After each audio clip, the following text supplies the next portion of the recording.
Jolly Wednesday to you all. This is TheKillerNacho again, and I have another battle here with Fulham.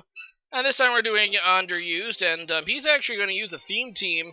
You might recognize it. It is my Origin Platinum playthrough team, which probably makes it the coolest team that he's ever used, I want to say. So that's pretty cool on Fulham's part. So either way, we're going to go ahead and get this started. He's going to lead with Child Steel, which is my Driftblim, or rather his Driftblim, as I lead with his Elf, and I'm just going to go ahead and set up Stealth Rocks. I kind of expected him to Shadow Ball here.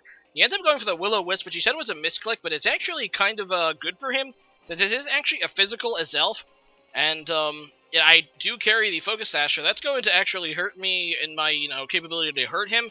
Not to mention, it is going to break my Focus Sash, which is nice for him. So he goes out into Stripper, his Luxray, as he just goes for that Intimidate, further lowering my attack, because I just go for a knockoff. And, yeah, that is going to knock off his Choice Specs, which is an interesting Luxray set. And, yeah, I'm just going to go ahead and switch out, though, now, and I go out into my Rotom, and this is Rotom Mo for me. Ends up predicting that very well, going for that Signal Beam. And, good thing I knocked off the Choice Specs, because that stilled a lot. I'm just going to go for the Volt Switch here. And, I do that, obviously, to see if he wants to switch, and then switch out myself. And, yeah, he ends up staying in, so I'm just going to go into Tyrantrum, thinking that he might try to finish me off here with a Signal Beam. And, yeah, here is the Signal Beam, and that's not going to kill my Tyrantrum. Now, this is my Choice Scarf Tyrantrum, which is a little bit different than the Dragon Dance set I've used in the past. And I'm just going to go for the Head Smash, being that it's my most powerful move, and he ends up going into Challenge Suit, which is pretty damn excellent for me, because obviously that is going to murder this thing, and down it goes. So hooray for me. Anyway, coming in here is Horny, the Rhyperior. And, yeah, I do not want to stay in locked into Head Smash, so I go out to myself. I'm worried that he's going to go for the Rock Polish, but there's really not a whole lot I can do about it, and there is the Rock Polish. The best I can do, really, here is just go for the taunt to, avoid him. I mean, obviously, I'm not going to outspeed him, but I think I actually just clicked the Explosion, not that it would really do much. In hindsight, I probably should have went out to my Empoleon just to force him to kill me that turn. He ends up just going for the Mega Horn anyway, so that's actually pretty convenient for me. And I am going to go into my Choice Scarf Rotom Mo, which thankfully does outspeed and is able to take this thing out despite its solid rock ability with a Leaf Storm, so there it goes. Anyway, in comes Ball Breaker, the Honchkrow, and yeah, Honchkrow is just going to force me to switch because I really do not want to deal with Moxie. So I go into my Arcanine. It's a Poke Arcanine. I'm going to get off the Intimidate, which should hopefully hurt this Honchkrow as he goes for a Thunder Wave, which is kind of a surprising move, but you don't really see it. You don't really expect it from Honchkrow, but it can definitely be obviously a crippling move. And yeah, it is going to hurt my Arcanine quite a bit. So yeah, he's going to go out into his Stripper now, as I believe I just go for a Will-O-Wisp, just in case he wanted to stay in. I could cripple that Honchkrow by having its attack. Instead, he goes out into this thing, which obviously is not hurt by it, except for the residual damage. And I am going to switch out here. I don't really want to lose Arcanine, so I got a Tyrantrum, which does resist the electric move, which is what I was thinking that he would do, and he does indeed go for the Thunderbolt. And I get that resisted, and yeah, he ends up critting me, though, which means still does quite a lot of damage.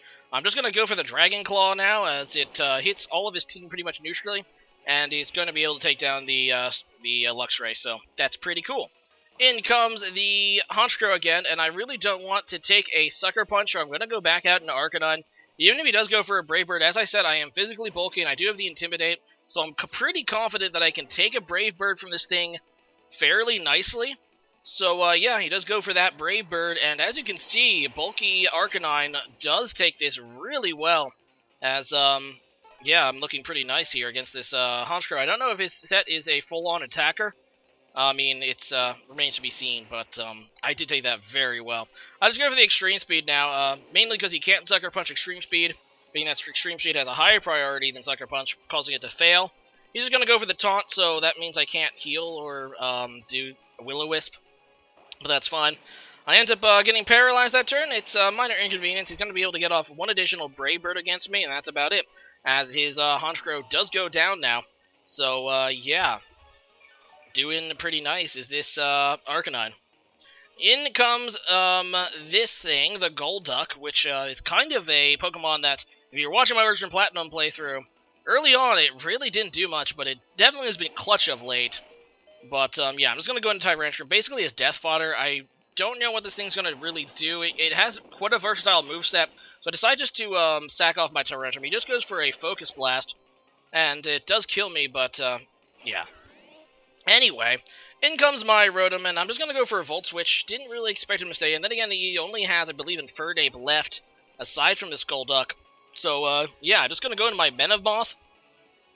He ends up revealing, I think, that he is either a Scarfer or a Specs Golduck, I believe. So, yeah, he is locked into that Focus Blast, and he is going to withdraw now that I went out into Venomoth. I do have Sleep Powder, so I'm just going to go for that.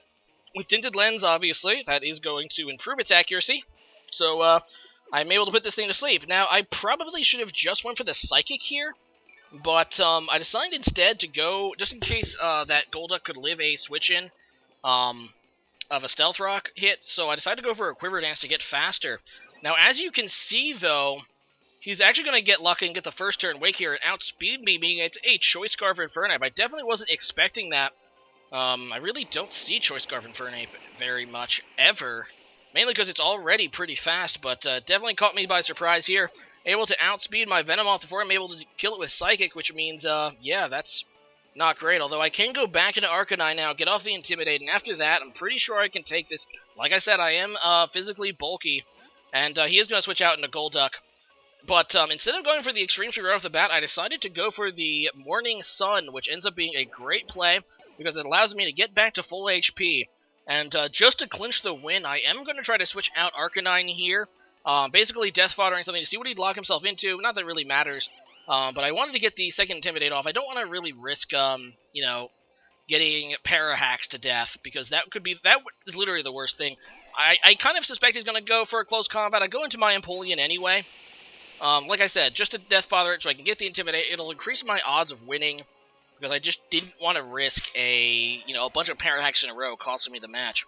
But, yeah, I just go into Arcanine now, which, after the Intimidate, does improve my odds. The only way he can really win at this point is if I get Parahacks and then he, like, crits me with a close combat, maybe. Either way, I do not get Parahacks on that Extreme Speed, which is able to take out the Infernape, and, yeah, good game there, Fulham. Cool little team you have there. And today's question of the day is, which single-player experience of any Pokemon game, including a Pokemon hack, for example, did you enjoy the most? Which Pokemon game has the best single player in your mind, including hacks? I really do like Snakewood. Snakewood is if you never played it, it's a Pokemon hack, which is basically the zombie apocalypse in Pokemon. It's some people really hate the writing in it. I actually find it pretty hilarious. And it's definitely a very unique hack. But yeah, leave a comment about that. Which is your favorite single-player experience in any Pokemon game? And I will see you guys again next time, hopefully. Later.